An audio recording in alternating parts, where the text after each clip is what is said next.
Hi hello friends, എല്ലാ കൂട്ടുകാർക്കും പുതിയൊരു റിവ്യൂയിലേക്ക് സ്വാഗതം.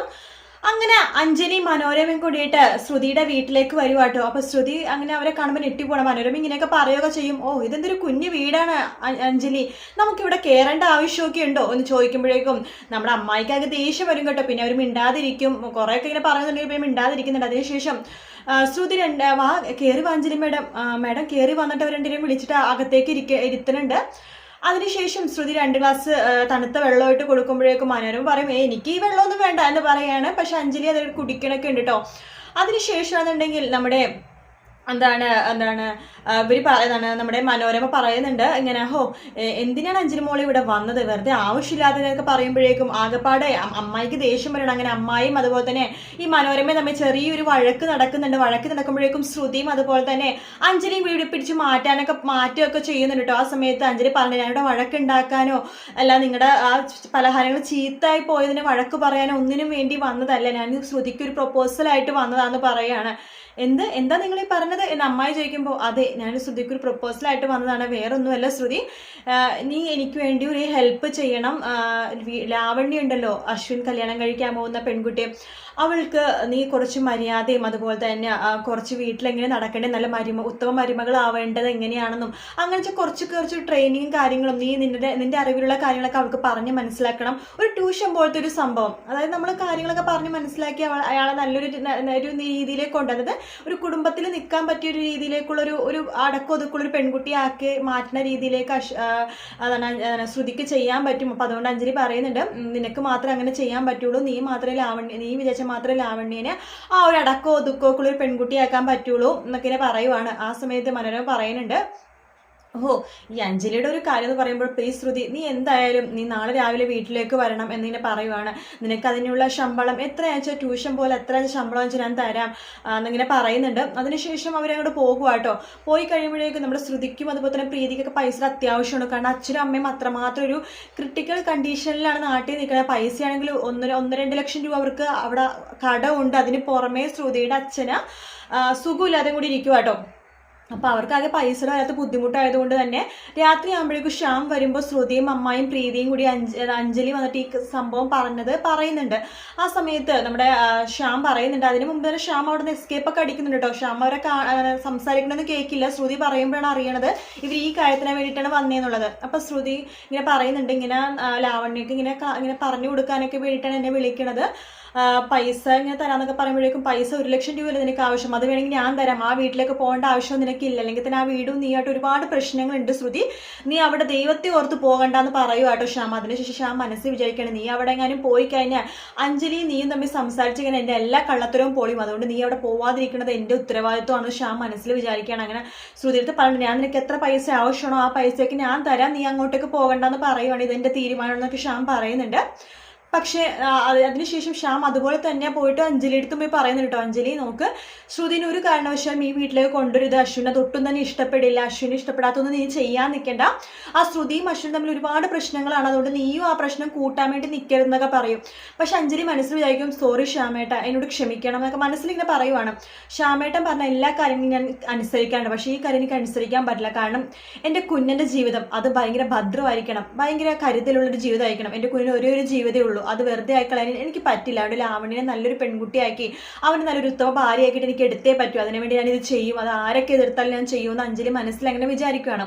അങ്ങനെ ശ്യാം പറയുന്നുണ്ട്, ഒരിക്കലും അവൾ ആ ശ്രുതിനെ ഈ വീട്ടിലേക്ക് കൊണ്ടുവരുന്നൊക്കെ പറഞ്ഞിട്ട് ശ്യാം അവിടെ നിന്ന് പോകുവാട്ടോ. ശേഷം നമ്മുടെ രാവിലെ തന്നെ ശ്രുതി വീട്ടിലേക്ക് വരുന്നുണ്ട്, അഞ്ജലിയുടെയും അശ്വിൻ്റെ വീട്ടിലേക്ക് വരുവാണ്. ആ സമയത്ത് അശ്വിൻ ഇല്ല, അശ്വിൻ പണിക്ക് പോയിരിക്കുവാണ്. അപ്പോൾ ലാവണ്യടുത്ത് അഞ്ജലി പറയുന്നുണ്ട്, ഇനി മുതൽ ശ്രുതിയാണ് നിനക്ക് പാചകം എങ്ങനെ ചെയ്യണം, അതുപോലെ മറ്റുള്ളവർക്ക് എങ്ങനെ സംസാരിക്കണം, അങ്ങനത്തെ കുറേ കാര്യങ്ങളൊക്കെ ശ്രുതിയാണ് പറഞ്ഞുതരിക. ശ്രുതിയുടെ കുറച്ച് മാരേജിന് മുമ്പുള്ള ഒരു ക്ലാസ് ആണെന്നൊക്കെ പറയുന്നുണ്ട്. അത് ലാവണ്യം അത് അംഗീകരിക്കും കേട്ടോ. അങ്ങനെ രാത്രി ആകുമ്പോഴേക്കും ശ്രുതിയും ലാവണ്യം കൂടിയിട്ട് അടുക്കളയിൽ കയറുവാണ്. അതിനുശേഷം ലാവണ്യ അടുത്ത് പറയുന്നുണ്ട്, ലാവണ്യ നമുക്കൊരു സാധനം ഉണ്ടാക്കാം, നീ മാവ് ഒന്ന് കുഴയ്ക്കാൻ പറയും, അതായത് മറ്റേ ഗോതമ്പ് പൊടി ഒന്ന് കുഴയ്ക്കാൻ പറയും. അപ്പൊ ലാവണ്യ പറയും, അയ്യോ ശ്രുതി, ഞാൻ എൻ്റെ കയ്യിൽ ഇപ്പോൾ മാനിക്യൂർ ഇട്ടേ ഉള്ളൂ, ഞാൻ നഖം വെട്ടിയിട്ട് വരാം, നഖത്തോടു കൂടി ഇത് പൊടിയൊക്കെ എടുക്കണത് മോശമല്ലേ, അപ്പൊ നഖം വെട്ടിയിട്ട് വരാമെന്ന് പറഞ്ഞിട്ട് ലാവണ്യ നഖം വെട്ടാമെന്ന് പറഞ്ഞിട്ട് അങ്ങോട്ട് റൂമിലേക്ക് പോവാണ്. ആ സമയത്ത് ശ്രുതി അടുക്കളയിൽ നിൽക്കുന്ന സമയത്താണ് കറക്റ്റായിട്ട് അശ്വിൻ വരുന്നത്.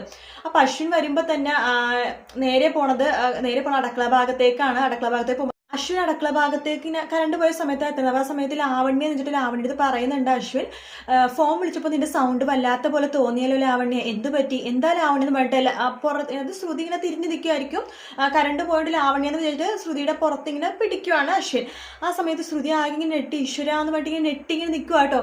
ആ സമയത്ത് ശ്രുതിയുടെ ഇങ്ങനെ തിരിക്കുന്നുണ്ട് അശ്വിൻ, ശ്രുതിനെ ഇങ്ങനെ തിരിക്കുവാണ് ലാവണ്യ എന്ന് പറഞ്ഞിട്ട്. അപ്പോഴേക്കും കറണ്ട് വരുവാണ്. കറണ്ട് വരുമ്പോഴേക്കും അശ്വിനും അതുപോലെ തന്നെ ശ്രുതിയും പരസ്പരം മുഖത്തോട് മുഖം നോക്കിയിരിക്കുകയാണ്. പെട്ടെന്ന് അശ്വിന് ദേഷ്യം വരെ ശ്രുതി ഇങ്ങനെ തള്ളി മാറ്റുവാണ്. അതിനുശേഷം ഭയങ്കര ബഹളം ഉണ്ടാക്കുക കേട്ടോ. ചേച്ചി ഇങ്ങോട്ട് വന്നേ, ആര് പറഞ്ഞിട്ട് ഇവളെ ഈ വീട്ടിലേക്ക് കൊണ്ടുവന്നതെന്നൊക്കെ പറഞ്ഞിട്ട് ഭയങ്കര ബഹളമാണ്. അതിനുശേഷം ഇവളെ ഈ വീട്ടിൽ നിന്ന് ഇപ്പം ഇറക്കി വിടണം, അല്ലെങ്കിൽ ഞാൻ ഈ വീട്ടിൽ നിന്ന് ഇറങ്ങി പോകും, ഇത് എൻ്റെ വീടാണ്, എനിക്ക് ഇഷ്ടപ്പെട്ടത് ഈ വീട്ടിൽ നടക്കാൻ പറ്റുള്ളൂ എന്നൊക്കെ പറഞ്ഞിട്ട് ഭയങ്കര ഒച്ചപ്പാട്. ഇപ്പോൾ ഗെറ്റ് ഔട്ട് എന്നൊക്കെ പറഞ്ഞിട്ട് ശ്രുതിനെ വല്ലാതെ ഇൻസൾട്ട് ചെയ്ത് ശ്രുതിനെ പറഞ്ഞേക്കാട്ടോ. ശ്രുതി കരഞ്ഞുകൊണ്ട് തിരിച്ച് വീട്ടിലേക്ക് പോകുവാണ്. ശ്രുതി വീട്ടിലേക്ക് പോകുമ്പോഴേക്കും അഞ്ജലിക്കും ആകെ വിഷമവുമാണ്. ശ്രുതി പോയി കഴിയുമ്പോഴേക്കും മുത്തശ്ശി പറയണ്ടേടാ കുഞ്ഞ, നിനക്ക് വേണ്ടിയാണ് നിന്റെ ചേച്ചി എന്തെങ്കിലും ചെയ്യണത്, അപ്പോൾ അവൾ അങ്ങനെയൊന്നും പറയേണ്ട കാര്യമൊന്നും നിനക്ക് ഉണ്ടായില്ലെന്ന്. ലാവണ്യനെ എങ്ങനെയെങ്കിലൊക്കെ നല്ലൊരു പെൺകുട്ടിയാക്കണം, നല്ലൊരു മരുമകളാക്കണം, അതിനെ വേണ്ടിയിട്ടാണ് ശ്രുതിനെ ഇവിടെ കൊണ്ടുവന്ന് നിന്റെ ചേച്ചി, എല്ലാത്തിനും നിനക്ക് വേണ്ടിയിട്ടാണ് അവൾ ജീവിക്കണത് തന്നെ എന്നൊക്കെ പറയുവാണ്. ആ സമയത്ത് അഞ്ജലി പറയണ്ടേ, വേണ്ട കുഞ്ഞ, സാരില്ല, നീ പറഞ്ഞതൊന്നും എനിക്ക് വിഷമമൊന്നും ആയില്ല, ശരിയാ നീ പറഞ്ഞത്, നിന്റെ വീടായത്, ഞാനൊരിക്കലും എൻ്റെ തീരുമാനങ്ങൾ എടുക്കാൻ പാടില്ല എന്ന് പറയുമ്പോൾ അശ്വിൻ പറയേണ്ട ചേച്ചി ഞാൻ അങ്ങനെ ഉദ്ദേശിച്ചിട്ടല്ല പറഞ്ഞതെന്ന് പറയുമ്പോൾ വേണ്ട കുഞ്ഞ വേണ്ടെന്ന് പറഞ്ഞിട്ട് അഞ്ജലി കരഞ്ഞോണ്ട് പോണ സമയത്ത് വീഴാനൊക്കെ പോകുന്നുണ്ട് കേട്ടോ. ആ സമയത്ത് അശ്വിനാകെ വട്ടുപിടിക്കുവാണ്. അശ്വിൻ അപ്പം തന്നെ ആ രാത്രിയെങ്കിൽ രാത്രി ശ്രുതിനെ കണ്ടുപിടിച്ച് ശ്രുതിയുടെ വീട്ടിൽ പോയിട്ടാണെങ്കിൽ ശ്രുതിനെ തിരിച്ചു കൊണ്ടുവരണമെന്ന് വെച്ചിട്ട് അശ്വിൻ അപ്പം തന്നെ ശ്രുതിയുടെ വീട്ടിലേക്ക് പോകണം. അപ്പോഴേക്കും ശ്രുതി വീട്ടിൽ പോയിട്ട് ഈ കാര്യങ്ങളെല്ലാം തന്നെ അമ്മായിടത്തും പ്രീതിയെടുത്തും പറഞ്ഞു കഴിഞ്ഞിട്ടുണ്ടായിരുന്നു. അപ്പോൾ അവർക്കും ആകെ ദേഷ്യവും വിഷമവും ഒക്കെ വന്നു കേട്ടോ. അവരും ആകെ കരയുവാണ്. കാരണം ശ്രുതിനെ അത്രമാത്രം ഇൻസൾട്ട് ചെയ്തിട്ടാണ് അശ്വിൻ സംസാരിച്ചത്. പണത്തിന് വേണ്ടി എന്തും ചെയ്യുമെന്ന രീതിയിലൊക്കെ അശ്വിൻ പറയുകയും ചെയ്തു കേട്ടോ. അപ്പം അതൊക്കെ അറിയുമ്പോൾ അവരും ഭയങ്കര വിഷമമാണ്. അങ്ങനെ നമ്മുടെ കഥകിയിലും മുട്ടാണ് രാത്രി ശ്രുതിയുടെ അമ്മായിയുടെ വീട്ടിൽ ശ്രുതി വാതിൽ തുറക്കുമ്പോഴേക്ക് അശ്വിനാണ്. ആ സമയത്ത് അശ്വിൻ വേഗം തന്നെ അകത്തേക്ക് കയറുവാണ് അനുവാദം ചോദിക്കാൻ. അതിനുശേഷം കുറച്ച് പൈസ എടുത്ത് മേശപ്പുറത്ത് വെച്ചിട്ട് പറയുന്നുണ്ട്, ശ്രുതി നീ നാളെ രാവിലെ തന്നെ എൻ്റെ വീട്ടിലേക്ക് എത്തണം, ഞാൻ നിന്നോട് സോറി ഒന്നും ചോദിക്കത്തൊന്നുമില്ല, എൻ്റെ ചേച്ചിയുടെ തീരുമാനമാണ് നീ വീട്ടിലുണ്ടാവണമെന്നുള്ളത്, ചേച്ചി എന്തെങ്കിലും ചെയ്യണമെങ്കിൽ അത് നല്ല കാര്യത്തിന് വേണ്ടിയിട്ടായിരിക്കും, എൻ്റെ കാര്യത്തിന് വേണ്ടിയിട്ടാണെന്ന് എനിക്കറിയാം, അതുകൊണ്ട് നീ നാളെ രാവിലെ എന്തായാലും വീട്ടിലെത്തണം എന്ന് പറയുമ്പോൾ അമ്മായി പറയണ്ട് അതില്ലേ എന്ന് പറയുമ്പോൾ നിങ്ങളൊന്നും പറയേണ്ടെന്നിട്ട് വീണ്ടും കുറച്ചുകൂടി പൈസ മേശപ്പുറത്ത് വെക്കുവാണ്. അതിനുശേഷം രാവിലെ നീ അവിടെ എത്തണമെന്ന് പറഞ്ഞിട്ട് അശ്വിൻ അവിടെ നിന്ന് പോകുക കേട്ടോ. അശ്വിൻ പോയി കഴിയുമ്പോഴേക്കും ശ്രുതി വാതിലടക്കുവാണ്. ശ്രുതി വാതിലടച്ചുമ്പോഴേക്കും പ്രീതിയും അതുപോലെ തന്നെ അമ്മായും പറഞ്ഞിട്ട് നീ എന്താ അവൻ പൈസയൊക്കെ വെച്ചിട്ട് അത്രയൊക്കെ പറഞ്ഞു പോയപ്പോൾ ഒന്നും മിണ്ടാതിരുന്നത്, സാധാരണ ഞാൻ വെച്ച് നീ പൈസ അവന്റെ മുഖത്തേക്ക് വലിച്ചെറിയുമെന്ന് വിചാരിച്ചെന്നൊക്കെ അമ്മായി പറയുമ്പോൾ ശ്രുതി ഒന്നും മിണ്ടുന്നില്ല. കാരണം ശ്രുതിക്ക് പൈസ അത്യാവശ്യമാണ്. കാരണം അച്ഛൻ്റെ നില ക്രിട്ടിക്കലാണ്, അതുപോലെ തന്നെ പൈസയുടെ ആവശ്യം ഒത്തിരി ഉണ്ട് അവർക്ക്. അപ്പം അതുകൊണ്ട് ശ്രുതിക്ക് ഒന്നും പറയാൻ പറ്റാത്ത അവസ്ഥയാണ്. അങ്ങനത്തെ ഒരു ഭാഗങ്ങളാണ് നമ്മൾ അടുത്താഴ്ച കാണാൻ പോകുന്നത്. അപ്പം ഞാൻ പറഞ്ഞത് റീമേക്കിലെ ഭാഗങ്ങളാണ്. വീഡിയോ ഇഷ്ടപ്പെട്ടെങ്കിൽ ലൈക്ക് ചെയ്യുക, സബ്സ്ക്രൈബ് ചെയ്യുക, കമൻറ്റ് ചെയ്യുക. മറ്റൊരു വീഡിയോ ആയിട്ട് വീണ്ടും കാണാം. Take care, bye bye.